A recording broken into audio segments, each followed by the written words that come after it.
wanted to just talk to you just real quick about something that's coming up so that you don't get freaked out and start thinking, well, what's going on? November the 20th, on that Sunday, we're going to have a business meeting. Now, typically, I know you're all like, yeah, business meeting, woo!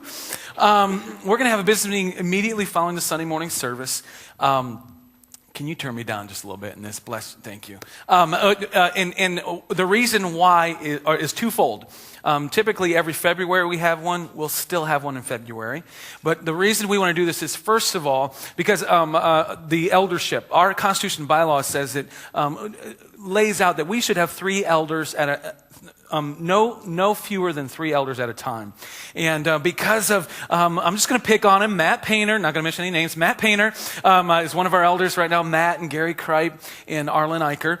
And Matt's job situation was maybe he was going to leave and have to move to Ohio, and now not so sure, and just kind of in fluctuation. So what we thought is, let's go ahead and install another elder. We can have as many as 100 million elders, according to our Constitution bylaws, but we need to have at least 3. So on that Sunday, we're going to just be affirming, I'm hoping, affirming someone who I commend to you as in eldership is Josh Nice. Josh has actually been a part of the leadership team, kind of how things work here at Pathway. We have 3 elders that you affirm, that vote and all that kind of stuff. And then on the leadership team, we also have the staff as a part of the leadership team. We also have a few other people that we just invite to come along and just kind of help, give some input and just some thoughts and come be a part. Now, when it comes to voting on stuff and those type of things, the only people that vote are the eldership, right? But everyone else is there to kind of speak into what we're talking about, whatever. And Josh has actually been a part of that leadership team for several years now, and he's proven his leadership, and he's been a part of the Elkhart campus when we were over there. So I don't have any qualms at all in recommending him to you. But on that day, I'd like to propose that we bring Josh on as one of our elders. I think that'll be great. And also, we've been a church for 11 years.